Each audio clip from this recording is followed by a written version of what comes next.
In the beginning, there was only emptiness, and the emptiness was called chaos.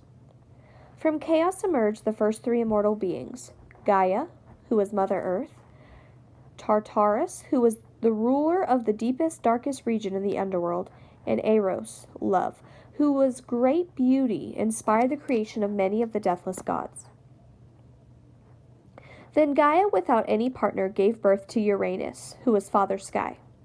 She made him her equal so that he would surround her on all sides and would provide a home for the immortal beings. Gaia also gave birth to Araya, mountains, and Pontus, who was the sea. Gaia then married Uranus, and he ruled over all that came into being. The first immortal children of Gaia and Uranus were the 300-handed giants.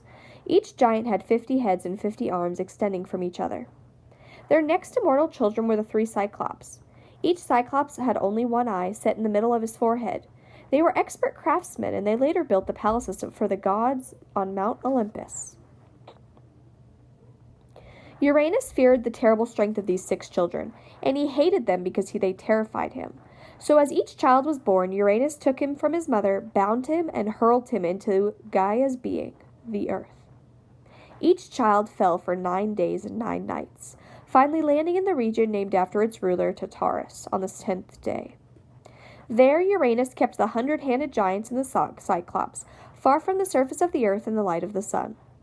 His eyes now shone with pride and satisfaction, for he ruled without any fear of challenge to his authority, and he expected to rule forever.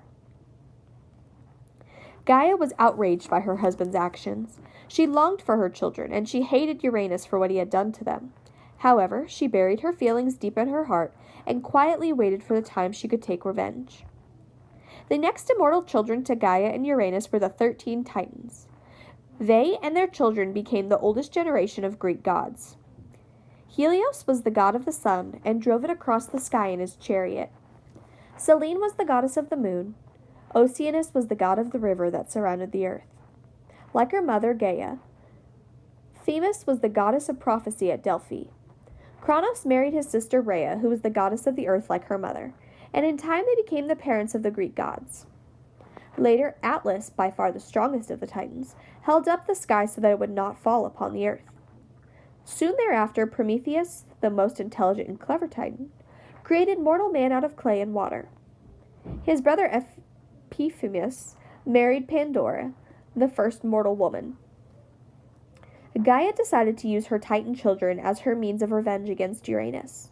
She took a large piece of flint and shaped it into a huge, sharp stone sickle. Then she approached her sons and said, "I want you to punish your father, for he is very cruel. He has imprisoned your brothers in the land of Tartarus, against my wishes and against their will." Almost all of Gaia's sons were so terrified of Uranus that they listened to her command in silence, but refused to obey her. But Cronos, the youngest Titan, was very similar to his father in temperament, and he was much more courageous than his brothers. When he saw their reaction, he said, "If no one else will help you, Mother, I certainly will.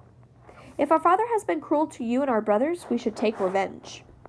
Then she heard Cronos' words. Gaia's heart overflowed with pride and satisfaction. It was gratifying to have one son who had the courage to help her. Now Uranus would learn what it was like to endure endless suffering. So Gaia put the great flint sickle into Cronos' hands. She warned him to be careful with its sharp, curved blade. Then she told him where to hide and what she wanted him to do. Later, when Helios had drawn the chariot of the sun across the sky and had retired for the night, Uranus joined his wife by the shore of the sea and lay down to sleep with her.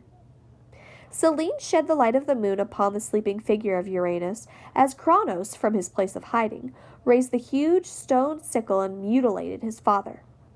Then he quickly threw the severed pieces into the sea and said, "Your reign is over, father. Now I shall reign in your place. You may challenge me, but my power is clearly greater than yours. I advise you to submit your fate."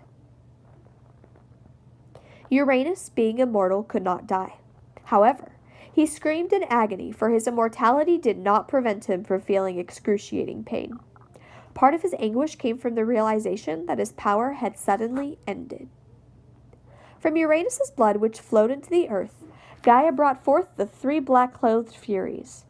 With eyes that dripped poisonous tears and breath that was too foul to bear, these immortal goddesses drove to insanity any child who killed one of his parents. From the same blood, Gaia also brought forth another group of terrible beings, who were simply called the Giants. They looked fearsome with their hairy heads and faces and their dragon-like feet. When they wore their shining armor and carried their long spears, they appeared to be invincible. The severed pieces of Uranus's immortal body remained in the sea, where a white foam surrounded them. In time, Aphrodite, who was the goddess of beauty and desire, was born from them, and she was often called the foam-born goddess.